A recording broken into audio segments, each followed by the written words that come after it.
bi kɛra donba dɔ ye don min maliyɛnw ka laɲini caman sabatira mɔgɔ y'i bɔ ko la i ma se ka fɛn k'a ye b'i ɲugu yɛrɛ la ninnu nin ka kan bi parce que u y'an bɔ ko de la u y'an tanga kan kisi jamana tilali ani jamana binni ma u y'an kisi ko caman ma bon bi ne ni kuma ku ye anw de kun k'an yɛrɛ ɲininka an sera ka mun kɛ ninnu ye tiɲɛ don u ka diɲɛtigɛ bɛɛ ten k'a da anw ma bi fo ka taa min kɛ ninnu ni tubabuw kɔ donna ɲɔgɔn ma fo ka taa fɛya s'u kelen kelen bɛɛ ma ayi dɔw fɛ kɛlɛ tile kelen tɛ dɛ o mana o tɛ se ka taa bɔ faransi bilen faransi tɛ dɛ tubabu sogo sogo barisabula u bɛ ninnu kɛ misali de ye mɔgɔ wɛrɛ yanni ka ninnu kɛ ka kɛ maa dɔw tɛmɛna o farafinna mɔgɔba caman sara Ahmed Sékou Touré Modibo Keïta Pisovani Amaro John Benin président u ye mun faga ka to président na plus de 5 présidents africains faransi minnu faga k'u filatun ka coup d'état kɛ minnu na k'u détruire u kana se ka jamana in bɔ i n'a fɔ ninnu tɛna kɛ cogo min mais ala y'a kɛ bi de Modibo Keïta ninnu su b'u la kaburu kɔnɔ u nisɔndiyala bi de Mali maaba caman bɛ yen minnu ye yɛlɛmahɔrɔnya kɛlɛ kɛ ka tɛmɛ donc anw fana bɛ nisɔndiya au moins an sera ka fɛn dɔ k'u ye o de ye nisɔndiyaba ye bi nisɔndiya in tɛ parce que u ye jalakura donni anw bɛ nisɔndiya au moins an sera u b'an bɔ bolola don min na u tun ye min ye u to ye bi o kɛra fɛn dɔ ye ni ɲɔgɔn kunbɛnba in kɛra kuluba a kɛra bi mais ni mɔgɔ min ye nin jalakura don lajɛ jateminɛba saba b'a kɔnɔ o jateminɛ fɔlɔfɔlɔ ye mun ye i bɛna ye k'a fɔ Asimi de bɛ ka bɛɛ ka jala dun kosɛbɛ kosɛbɛ mais mɔgɔ si ma Asimi ka jala dun dɔtɔ ye a ɲininkali bi kelen filanan ye mun ye jɔn de bɛ ka jɔn ka jala dun jɔn de bɛ ka jɔn ka jala dun jɔn de bɛ ka jɔn ka jala dun o fana fɔra kuma awɔ o ye kuma in ye n'a ye kɛnɛ in kɔnɔna lajɛ a b'a ye k'a fɔ Asimi de bɛ ka bɛɛ ka jala dun nka i bɛna ye k'a fɔ dɔw fana bɛ ka dɔw fana ka jala dun donc i bɛna dɔn o la ko dɔ bɛ ko in kɔnɔ ko Eliachi ale ni surasiw ka ko la bɛnnen don nin bɛ bɛn ni kelenya yira armée kɔnɔ k'a fɔ fɛn min don c'est vrai population civile a y'aw ka laɲini kɛ k'a ye dɔ fara u ka jala kan nka k'u bila ɲɔgɔn ɲɛ k'a kɛ tan o ye anw surasiw ka baara ye. mais Bubu i ye kuma dɔ fɔ sisan ko population civile y'a laɲini kɛ est ce que population civile y'a laɲini kɛ an y'a kɛ assise la k'a don a kɔnɔ ko ka général Jala di u ma k'u waleɲuman dɔn parce que u y'a baara kɛ nka n'i ye o lajɛ i bɛna k'a fɔ ka dɔ kɛ nin ye ka dɔ kɛ nin ye général d'armée général de corps d'armée i bɛna k'a fɔ o ye surasiw yɛrɛ ka classement ye parce que nin b'a yira k'a fɔ ni ko dɔ don i b'a ye k'a fɔ Ismaël Wage tun ye colonel major ye mais bi Asimi b'ale ɲɛ kɔrɔ ye mun ye ale ye fonction baara kelen kɔfɛ u ye fɛn kalifa don Asimi min y'a ka giri min ye Asimi ka exposé ka tɛmɛ bɛɛ ta kan nka bi armée yɛrɛ y'o waleɲuman dɔ de di Asimi ma ka se ka jala bonya bɛɛ ta ye m'a faamuya donc i b'a k'a fɔ Asimi n'o ka kan Asimi de ye Ismaël Wage ka jala don Asimi de ye fɛn min ye Sadio Kamara ka jala don Asimi de ye corps d'armée 4 fɛn fɛn kun bɛ yen Asimi de y'olu bɛɛ ka jala don parce que min ka jala ka bon ni min ta ye o de b'o ka jala don bi n'i y'a ye mɔgɔ ma Asimi ka jala da don wayi Asimi est le plus haut gradé de l'armée minnu kun bɛ se ka Asimi ta don olu kun bɛ se ka Asimi ka jala don ni ancienneté de ye ni kɔrɔ ye mais ala ye k'olu fila tɛ balolen n'o ye Musa Traoré ale ni Amadou Toumani Touré olu ye général d'armée ye olu de kun bɛ se ka Asimi ka jala don bi olu bɛ balo la nka comme olu tɛ balo la Asimi ka jala ka girin olu tɔn ma ala yɛrɛ de b'a dɔn mais Asimi yɛrɛ ŋaniya o de y'a kɛ Asimi ka 5 étoiles i bɛ ka fɔ mɔgɔ m'o dɔntɔ ye maintenant Asimi fana ye général de corps d'armée 4 ye a y'olu ta don kosɛbɛ bon i bɛna k'a fɔ olu fana mun bɛ yen olu de fana bɛ tɔn ninnu ta don olu ye général de division ye oui c'est-à-dire maa duuru Asimi n'a maa 4 tɔ Asimi ye tɔ 4 ta don maintenant olu fana tɔ 4 olu fana bɛ tɔn ninnu ta don voilà maintenant mun de bɛ na ni o ye o tora ka fɔ général de corps d'armée ale fana bɛ général de division ye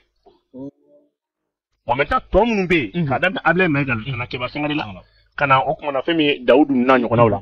olu kun ye général de brigade de ye u bɔr'o la ka kɛ général de division ye olu kun ye général ka kɔrɔ mais Ablaye Mayiga ale kɛra général de division ye donc n'i ye nin lajɛ i bɛna k'a fɔ fɛn min ye Maliki Diaw général de corps d'armée Maliki Diaw ani général de corps d'armée Sadio Kamara ale général de corps d'armée fɛn min ye Maliki Diaw ne y'o fɔ ale ni Ismaël Ouagé, il venait à faire, au lieu de finir les corps d'armée, au lieu de finir les plus gradés, au lieu de finir ton nom, oui. Au lieu de finir les divisions de nous. Maintenant, sur le général de Brigade B, ton nom finit au Tadou. Général Diala est Douroudi. Et Général Diala est Nani. Général de Brigade, allez le lot fly. Général de division, allez le lot Sabahi. Général de corps d'armée, allez le lot Nani. Général d'armée, allez le lot 5 étoiles. 5 étoiles. Donc, Barakarata. Moi, je vais dire, comment on va faire colocher? Pai. Ama le jaina. Jafe bien. Ama muru kuni ala. Mogo cham na. Kale ma muru bokuni. Voilà. Muru bokuni renseignement nyamogodi. Ese nyamogodi. Ale nyada dogoli. Ana ale dogoli ka bo media la. O yo wajibi. Mais Boubou, on l'a est-ce qu'on y n'y sera là. Fait que Garib n'a d'autre là. Ka douana. Que tout le monde fonction pour être n'y sera là. Ka fonction pour te dire. Ka comme essayer d'où. Ka doit en tant qu'essayer. Non. Fonction ni gradité qu'il est où. Ale de fonction na bi. Oh, t'as permis o te media ko fo. O dogo de ko fo. Mafuma o te media ko fo. Donc alors c'est ça. Exposé. Moi, ma renseignement fourni. Renseignement rebe, il veut qu'on fourni. Il va renseignement sur les lignes données. Ah, ni données. Ah, mais Boubou, on a essayé de croire faire bien. Amou béro de malikono. Allez, moi, je vais te donner d'eau. Mais, je pas blala, je n'y ma. Abé, c'est mon cabo. Kobela. Média keneka. N'y a donc keneka. S'il faut n'a n'y a média koufou. Caméra ou B, financement B. On est avec B. À moi, les là, on le keneka. Donc, faut me croire, au famia, barakono. Vraiment, qu'on félicite bi. Bien, ils sont déjà deux. Kapo, premier général d'armée. Aski son excellent. Asimi Goïta. Anato. Ani tous les promis. Foubema. Félicitations. Bon, ça, me tombe. Et, Madoko. Ko u filɛ ka u kɛ généraux ye tan aw yɛrɛ fɔ ko ATT kɔnɔ aw y'a demande mais hali sisan maa dɔw sɔrɔlen don bi ko u bɛ ka nin généraux ya jala mun d'u kana ko vraiment ko nin t'a waati ko ka d'a kan k'a bɛɛ musaka ko fɔ kojugu i bɛ se ka jaabi jumɛn d'olu ma parce que ko général yɛrɛ n'i kɛra général ye i bɛ entretenu de ko o se t'an ka jamana ye bi i bɛ se ka jaabi jumɛn d'olu ma maa ba caman kɔrɔ caman kumana o kan dɛ an tɛna maa tɔgɔ fɔ. Ka rebelle kɔrɔw ta armée kɔnɔ o tɛ dépassé ya. Mamun be nunu ku mamun ne marfata jamana kama olu ta armée kono yoro e dépasser ko kla ku grader tout kla ku grader officier ku do ka officier supérieur wi yoro ti o to ko be ko ka juguni dépasser ya agali adona mali armée la comme colonel yadi awo ale re colonel mari do yoro madle ko yejena madle ko non ni champion émission sociale qui représente oui subhanallah émission spécial ka do yoro émission sociale be kalo woro sangle ne ko ta so ale be ke mawi jamana rabi mina ini ke docteur informatique on a ñona besoin B donc maintenant on peut do taw fait o émission sociale kera généraliste do wi do mo ma ola ay mama kala do ñina ka be donc ikan ki yele ngola namboro la kama amina mo ko were kala je ko mo ko war ko yejume nga war ko yin wala ka wala mawi ibe alaje major nga ko sa argent chef major ale ka saraka ni émia sortant officier mun bo émia la bien que le lieutenant on saraka no mafum jala ni ñogon ci war mancha échelon ni ñogon ci folo police fait nta sana mado échelon ni ñogon ci kabo échelon de la première échelon ka échelon de la o ko war ka ci tubeni jala mais mbese ka fo colonel major ani général ni ñogon ci tu me wafla ni fen ñon wafla do fait ati tu me wafla do were jala duguma jala do la o ye keme duru do ye keme fi ye bulu mogo ni be fendo fo bi condamné do ye ngale fenige ko à titre exceptionnel ko président kan ko kenwa mo musali di uma musa trawre ta kra à titre exceptionnel amaro aya sanota o kra à titre exceptionnel sharia de jamana président bulu en tant que chef suprême des armées mais kra trawre aya ta o kra conseil des ministres la président koro do di o dama ka ke conseil des ministres là ka a ke généraux yo la général yo la non vous me trouvez pas là ay saison tala on a au président corain on a assumé bête président mais ayre ma daire ma teo ni ko daire ma do be kuma bla mine wona kono o yan donné wona femi duguya mine kono parce que duguya mine mu ya mu ta ni ko aya daire ma ma di doma ni chen ma da kile mon asiyani asimi ngana kuma shiro ba nomea Assimi sigi a ye généraux joli nommé ka ca mɔgɔ dati mɔgɔ kuma na an t'o b'a fɔ ma parce que olu n'a kana ne fɛ ko ye Assimi ko de ko ye Assimi ko dɔrɔn de mais na ni daluya dɔrɔn ko sariya ni mun kɛra sisan k'a yira ko minnu bɛ ka wari ko lajɛ ok u k'a wari ko lajɛ mais ni wari min donna armée mana o t'o lajɛ dɛ o t'o fɔ k'a sɔrɔ sigi la kana sabu olu yɛrɛ bolo bi bi in na wari ka bon ni Mali ye wari ka bon ni Mali ye an n'u ko k'u bɛ dɔ fara an bɛɛ ka dɔ fara an ka impôt an jɛra n'a ye ka ɲɔgɔn entretenir ma wari ko de fɔ o ye wari ko de fɔ an n'a bɛnnen don ka dɔ fara an ka wari impôt kan an ka impôt Maliyɛnw n'a bɛnnen don donc wari ko tɛ Assimi min ta ancien fonction du président o ka ca ni général sara ye ayi dɛ i bɛ ka mun fɔ tan o filɛ ka général mun di voilà k'o ta n'o a ka ca n'o min ta a ka se président mana bɔ président la Assimi min ta entretien na ka ca ni jara donc o kɔrɔ Assimi ta ye jala dɔrɔn de wari ko tɛ i sigi bɛ kalama mɔgɔ mana jogo dusukun bɛ nɔgɔ n'o tɛ o kalan nɔ ne ye u ye jɔyɔrɔbaw kɛ ka tɛmɛ ne kan u bɛ kodɔn ka tɛmɛ ne kan juguya dɔrɔn de don Assimi mana bɔ président la ancien président statut a bɛ min ta o la entretien ni avantage la ni prime na o ka ca ka tɛmɛ général Jala sara donc il y a pas de cumul de fonctions kɔrɔ ye mun ye mɔgɔ tɛ sara fonction publique trésor fo fiɲɛ fila o ni yɔrɔ fɔ général Jala ani président Jala fonction publique de b'i sara président jɔyɔrɔ fonction publique de b'i sara donc i bɛ jɛ kelen kɔ min ka ca o de bɛ ta mun ka ca ni fila la min ka ca ni fila la o de bɛ ta o kɔrɔ bɛ yɛrɛ Assimi bi ancien président de ta o kɔrɔ Assimi ti général salaire ta nafa foyi b'a fɔ ma c'est honorifique i ye nin kɛ waliɲuman dɔ dɔrɔn de don ca wari ko tɛ koyi ayi ayi u tɛ nin yɔrɔnin dɔn u b'a dɔn foyi tɛ ninnu tɛ min dɔn dusukun Ala kana dusukun nɔgɔ dɔrɔn ni dusukun nɔgɔra ɲɛ tɛ yeli kɛ donc k'a f'i ye bi an bɛ bɔ général kuma kɔnɔ nin ye o hukumu ye k'a d'i ma général d'armée Assimi Goïta a n'a tɔw n'olu ye général corps d'armée communiqué yɛrɛ bɔla o ani k'a bila général de division kɔnɔ k'u bɛɛ fo kɛnɛ in kan dan tɛ foli min o kosɛbɛ an bɛ fɔ halisa babu filanan an bɛ don kɔnɔ bobo an ye kunnafoniw sɔrɔ k'a fɔra ko an ka Mali armée k'u ye frappe dɔ kɛ o frappe in kɔnɔ maa dɔw bɛ k'a fɔ k'a fɔra ko civiliw sara ko la ne ko tiɲɛ b'a la kuma na i bɛ se ka mun fɔ maaw y'a la o bɛ nin bɛ dusukun halisa dusukun dɔw bɛ yen u ma fɔ ka diya dusukun tɛ se ka jɛ ka ɲɛsin ka jamana yɛrɛ ma terroriste sara n'o fɔra bɛ dɔ fara armée jɔyɔrɔ kan o b'an ka sina ko fɔ civil kɔrɔ ye di voilà civil ye maa ye an ka définir voilà maa min bɛ yen ni manamafɛn t'a bolo o ye civil c'est vrai mɔgɔ civil nanzarakan na o b'a fɔ un civil cesse d'être civil une fois n'a ye armée nin y'a définition yɛrɛ de maa dɔ nin y'a fɔ donc maa min ye marifa ta e tɛ se ka civiliya fɔ o kɔ ko ye maa min y'i ɲɛsin armée ma e tɛ se ka civiliya kuma fɔ o ye maa min ye maa dɔ ta otage k'a b'a faga e tɛ se ka civil fɔ ni o sa ayi tɛ se o donc kuma bɛ jumɛn kan fɔlɔ terroriste tun ye masa ye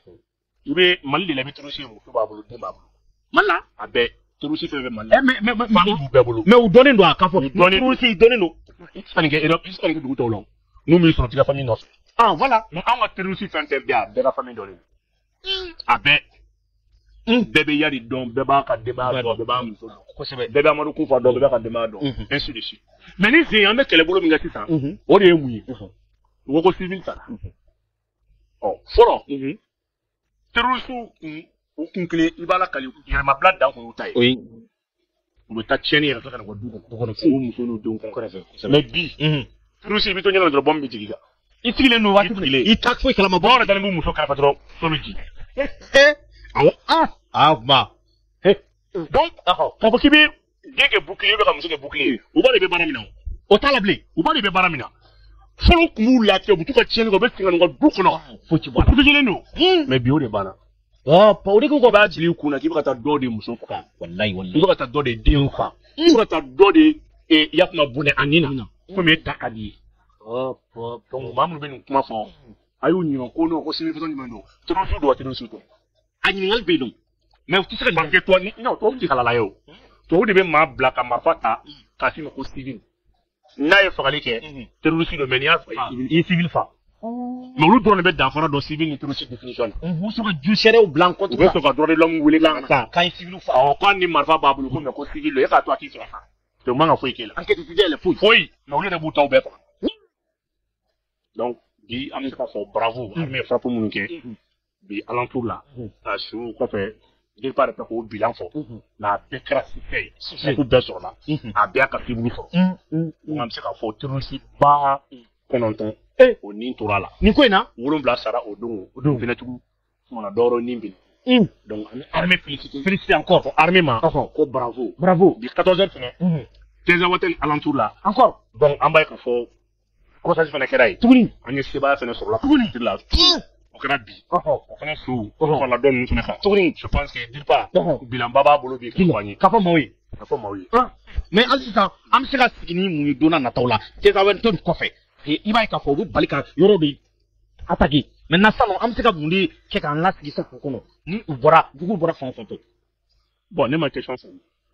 sisan c'est comme si an bɛ ka attaquer u bɛ ka attaquer tan nɔ an bɛ ka riposter maintenant sisan an ka armée an bɛ se ka sigi ni mun ye balila o tɛ ka attaquer dɛ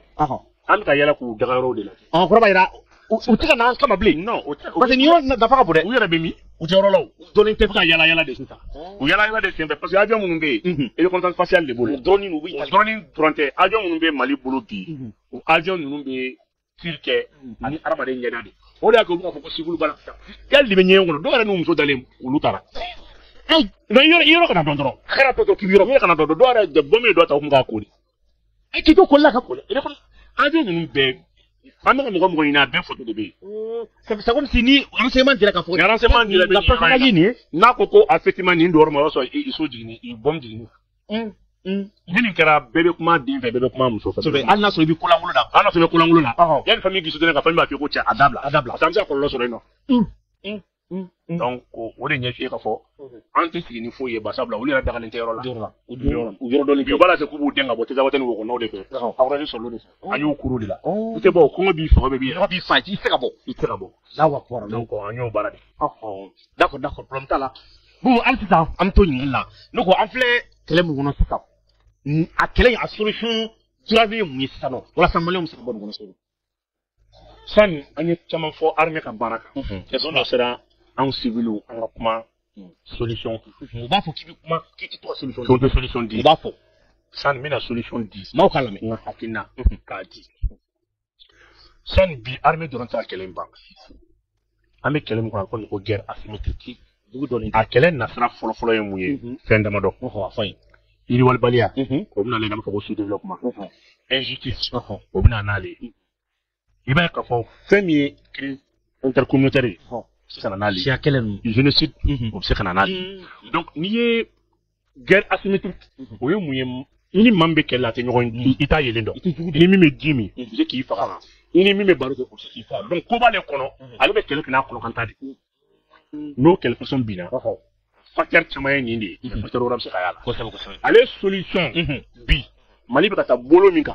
solution dɔw bɛ yen kan ka kɛ ka armée accompagner comme quoi o solution fɔlɔfɔlɔ ye mun ye safu o Mali fɔlɔfɔlɔ ye mun ye bi gouvernement kan ka politique falen c'est-à-dire ka taabolo falen armée fan fɛ nin kɛlɛ c'est vrai armée bɛ marifa ta action dɔw kan ka kɛ min bɛ armée ka action soutenir o fɔlɔfɔlɔ ye mun ye an bɛ don min na ko bi an b'a fɔ fɛn ma ko brassage social n'o ma tɛmɛ an cɛ kɛlɛ tɛ ban brassage social o ye mun ye an ka don ɲɔgɔn na maliyɛnw ka hakɛ to kuma n'a fɔ cogo don kosɛbɛ furu tɛ anw ni kɔrɔnfɛn tamasɛki ni kumana fɛn min ye arabu can fɛ i bɛ taa sɔrɔ furu yɛrɛ ka gɛlɛya ɲɔgɔn fɛ mais bon n ko fɔlɔ la mɔgɔw tun muti ka taa kɔrɔn fɛ o de m'a fɔ ma brassage ka taa ni ɲɔgɔn cɛ brassage t'an ni ɲɔgɔn cɛ a ka gɛlɛn hali teriya i k'o ye o kumana nin communauté minnu bɛ nord la kosɛbɛ o ni sud ani est o ni ɲɔgɔn cɛ jɛɲɔgɔnya la n'i y'a ye bi an ka ko caman bɛ ka dala sa buranya balimaya sinankunya o kelen bɛ ka fɛn caman na sa anw ni ɲɔgɔn cɛ conflit dɔ bɛ yen o tɛ se ka sira sɔrɔ o tɛ se oui c'est vrai bi nord u mago bɛ ɲɛnajɛ minɛ na ka kulonkɛ de bɛ mɔgɔw bali marifa tali ma oui n'i bɛ kulonkɛ kɛ hakili bɛ bɔ ko caman na u mago bɛ centre d'animation la u mago bɛ maison de jeunes na u mago bɛ maison de femmes na u mago bɛ nisɔndiya ɲɛnajɛ fɛn caman na n'i ma nin de kɛ mɔgɔ la a bil'i kunna maa dɔ bɛ don a kan a diminen don ka marifa d'a ma c'est pour ça tubabuw b'u utiliser chaque fois mais i b'a ye k'a fɔ tubabuw bɛ k'a fɔ ko non pour nous ka développement kɛ k'a ye wari di u yɛrɛ ma donc tubabuw b'a la ko mɔgɔ min b'u cɛ la u ka wari bɛ kɛ marifa de donc jamana kan ka bi jamana occasion damana sɔrɔ nin waati in na ministre du sport et de la jeunesse ne b'a interpeller nin yɔrɔ la CNG min bilala en place n'u ye bureau provisoire bila en place CNG fana tun bɛ transition de kɔnɔ bureau dɔ min bɛ yen o y'o bɔ yen bureau filanan min sigira n'i kun y'a dan ne Bumabel Jawara ma ne tun b'a f'i ɲɛna consensus la u kun bɛ n'u kun ye min fɛ u kun bɛ addition bɔ Kidal Kidal conseil local o jeunesse présente k'o kɛ CNG vice président walama u kun b'a bɔ Gawo walama u kun b'a bɔ Tombouctou e fɛ n'o kɛra o bɛna kɛ o kun tɛ dɔwɛrɛ foyi ye n'i bɛ nin baara in na i bɛ yaala hali ni kun y'a président bɔ Kidal ka dɔ la ne kun b'a fɛ n ko c'est bien a kɔrɔ ye jumɛn ye ale bɛ taama min kɛ ka taa Kayi bureau sigi ka taa Kulukoro bureau sigi ka taa Segu bureau sigi ale bɛna dɔn k'a fɔ fɛn dɔ bɛ yen o de bɛ kɛ sababu ye ka kɛlɛ dala oui ça c'est vrai ale bɛ kɛ ambassadeur de oui c'est vrai parce que ninnu bɛ fɛn fɛn i t'a sɔrɔ ɲɛnajɛ ni fɛn bɛ ka kɛ yɔrɔ dɔ de la donc le ministre du sport ale kun bɛ se bureau de don vote tɛ élection tɛ donc n'a taara Kayi ni école ye Kayi ka sirabaw ye Kayi ka dɔgɔtɔrɔsow ye Kayi a bɛ yira k'a fɔ non nin tɛ gouvernement ka baara dɛ nin ye Kayi ka denw yɛrɛ ka baara de ale bɛ se k'i inspirer o la donc o ye k'a yira k'a fɔ ni tanya tɛ marifa ta kun bɔ baara tanya tɛ marifa ta kun bɔ kosɛbɛ donc kalankɛbaliya tɛ marifa ta kun bɔ o ye tiɲɛ ja jamanaden de bɛ jamana ɲɛmaa dɛmɛ fɛn caman na ja an bɛ ka fɛn caman fɔ gouvernement ma yɔrɔ dɔw bɛ yen bi fɛn caman bɛ yen gouvernement m'o kɛ dugudenw yɛrɛ de y'o kɛ Kayi yɔrɔ ninnu donc Kayi bɛ ten Sikaso bɛ ten Segu bɛ ten donc o tun bɛ kɛ sababu ye olu tun bɛ se ka information apporter solution k'u ka o fɛn filanan ye jumɛn ye o ye maa o maa mana fɔ i b'a fɔ 62 la réforme de 1962 Modibo Keïta ye min kɛ maa o maa n'i ye fonction publique concours sɔrɔ tu commences par le nord mun tɛ nin mun tun bɛ kɛ fɔlɔ a fɔlɔ o avantage fɔlɔ ye mun ye o bɛ kɛ sababu ye an bɛ don ɲɔgɔn na o bɛ kɛ sababu ye furu bɛ tɛmɛ an ni ɲɔgɔn cɛ c'est vrai o ye tiɲɛ kɛlɛ in bɛ dala sa ni mun ye furu ɲɔgɔnya o ye tiɲɛ ni kɔkɔ bɛ ne sɔrɔ ne dun ye kɔrɔnfɛmuso de fɔ ne muso ye Kidalika ye Abdo Wale do Abdo cɛ ala fɛ olu ka du mɔgɔ b'a fɔ a ye ne burankɛ fɛ bɔ a la o ye tiɲɛ c'est vrai n'u ma ne to yen dɔɔnin kama u bɛ n to yen buranya kama o bɛ kɛ sababu ye kɛlɛ dala sa n'u ma n to yen dɔɔnin kama u bɛ n to yen baarakɛ ɲɔgɔn kama parce que i bɛ service la waati min na i bɛ taa sɔrɔ i bɛ jigiya caman sɔrɔ oui c'est vrai n bɛ misali d'i ma maa kelen bɛ se ka kɛlɛ ban jigiya sanfɛ fonction publique kɔnɔ o ye dɔgɔtɔrɔ ani école maître fɔlɔfɔlɔ la i den ka misi i tɛ sɔn a ba la o ka sigi i tɛ sɔn ka kojugu ko la o b'a sɔrɔ i ye kalan nafa dɔn donc n'a mana ni fɛn dɔw ye u ka kalan nafa dɔn ka bololabaara nafa dɔn n'o nafa dɔn don o don ne ni ye marifa d'u ma u b'a fɔ ma ko non parce que chaque fois tubabu bɛ jeunesse de utiliser minnu bɛ ka marifa ta an kuma bi u faw ye marifa ta wari dir'olu ma olu ye nafa sɔrɔ u ye baara sɔrɔ u ye fanga sɔrɔ olu ye fanga pasi u denw ma olu fana ye mouvement tɔgɔ fɔ depuis an b'a fɔ ko mana kɛlɛ tɔgɔ yɛlɛma a bɔra rébellion na ka na terrorisme na ka na djihadisme na tubabu kɔni mana wari min di u b'o tɔgɔ d'a la depuis anw de kan ka bɔ o la n'i kun y'a dan ne ma bi le ministre de la femme et de la famille ou quoi je ne sais pas bi a ye kafo kɔnɔna la bi fo président min banna ala ka hinɛ a la min fatura n t'a tɔgɔ dɔn ne tun b'a fɔ u ka poste tun kan ka di Gawo bɛ Tombouctou ou bɛ Kidalika muso dɔ ma o ye ne ka faamuyali ye le fait que a taa muso tɔw voir i b'a ye k'a fɔ brassage culturel bɛ don ɲɔgɔn cɛ u bɛ don ɲɔgɔn na fɛn caman na u bɛ hakilina caman falen ɲɔgɔn na wa o t'a bannen dɛ ne bɛ ministre de la culture fana interpellé yan c'est ministère damadɔ pe quoi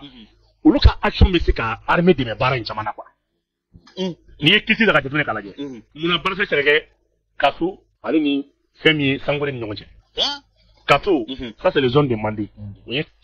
fɛnw ye sɔngɔ ka zone ye olu bɛ se ka brassage culturel ɲini u ni Sangore ni ɲɔgɔn cɛ c'est possible k'a fɔ fɛn min ye denmisɛnninw ka jeunesse bɛ se ka wuli ka taa o kuma na fɛn min ye coopération fɛ ka taa brassage kɛ ani Tombouctou ni ɲɔgɔn cɛ u jeunesse fila bɛ jɛ u ka fɛn min ye coopération culturelle k'u ni ɲɔgɔn cɛ nin y'anw ka taabolo ye nin ye nin ye ka tila ka festival dɔ organiser les deux activités culturelles k'u sogo ɲɔgɔn na Segu ale ni Kidal bɛ se k'a kɛ Sikaso o ni Askia bɛ se k'a kɛ Kédougou ni Askia mais ne kɔni brassage ninnu kɛ kɛlɛ de bɛ yen toujours a bɛ yen mais an ɲɛ bɛ ministre la olu bɛ munnu na Bamako Kulukoro mais a bɛ donc il est temps qu'an ka taa ka taa conseil local rencontrer n'u ɲɛ b'o denw fana la u denw b'a la ka don fɛn dɔ la mais a bɛ na ni basigi a bɛ na ni bɛn ye a bɛ na ni kelenya ye kosɛbɛ maa min den b'i bolo se ka kojugu maa min den bɛ e den bɛ Sikaso mission na e bɛ sɔn cogo di ka Sikaso ka den faga i fɛ yen i tɛ se fiyewu Sikaso commandant zone an k'o kɛ Yafama Sikaso ka ye fɛn min ye o tuma na Sikaso député dɔ o fana den fɛn Kidali député dɔ o den o bɛ o tuma na Sikaso ale ye jeunesse mɔgɔ ye a bɛ munumunu na hali n'i ko k'i bɛ tiɲɛni kɛ a b'a f'i ka k'a dabila n'i ma fɛn dɔ to ɲɔgɔn i b'a sɔrɔ i den kan wa i b'a kɔ kɔnɔ donc ni bolo bɛ yen action sociale dɔw bɛ yen an k'o poser gouvernement kɔnɔmɔgɔ dɔw bɛ yen franchement u k'u ka rappeler u ka rôle la u k'a yir'u la k'a fɔ jeunesse tɛ ka taa meeting ni fɛn jeunesse to yen culture tɛ ɲɛ culture ye ka occasion gouvernement ministère culture yɛrɛ tigi dabɔ i sɛmɛ fɛn dɔ la ka mɔgɔw bila dɔrɔn ka wele ka don ɲɔgɔn na ale bɛ se ka nin bɛɛ créer ale dan dɔrɔn ka superviser ka taa a présider festival sévère ma kuma hali ni festival boloda Kidali boloda Gawo mais parce que bɛ animation kɛ u bɛna to k'a fɔ loisir ye fɛn min ye loisir de diɲɛ ça c'est bon donc u k'a lajɛ fonctionnaire fɛn fɛn n'i ye fonctionnaire sɔrɔ ka taa kɔrɔfɛ i ka daminɛ kɔrɔfɛ i y'a fɔ Modibo Keyita ye min ɲɔgɔn kɛ fɔlɔ man fɛn tɔgɔ ye di san n'an ye nin kɛ ca Ala fɛ u bɛ dɔ bɔ a la a bɛ camanba bɔ ani an balima ninnu cɛ kɛlɛ la ani hɛn parce que ninnu tɛ taa bɔ u tɛ taa mɔgɔ ta yɔrɔ si n'an yɛrɛ balimaw tɛ donc vraiment ninnu kɔni ne ka solution ye tɛ ka fili dɛ tɛ ka fili n'i ye solution ye k'a ɲɛf'i ye Ala sago sabula nin ye solution ye n'i ye Boubou Mabel ka solution la bon bɛ se ka foli k'an bɔ jamukan kɔnɔ vraiment an b'i fo i ye occasion di an ka se ka nin ɲɛfɔ hakilina ɲumanba de don kosɛbɛ k'a f'i ɲɛna dɔrɔn hakilina di de don kosɛbɛ i bɛ se ka fili k'a fɔ ko ne ta in di don o tɛ mais an y'a ye Modibo Keyita y'a kɛ a réussi la ale sera mais fɔlɔ la mɔgɔ min sera ka taa kɔrɔ fɛ ka na ko wɛrɛw de ko dɔw de kama voilà mais sisan a basigi la voilà donc nin basigi in kɔnɔ an ka nin profiter an ka nin bila à profit ka essayer ka na ni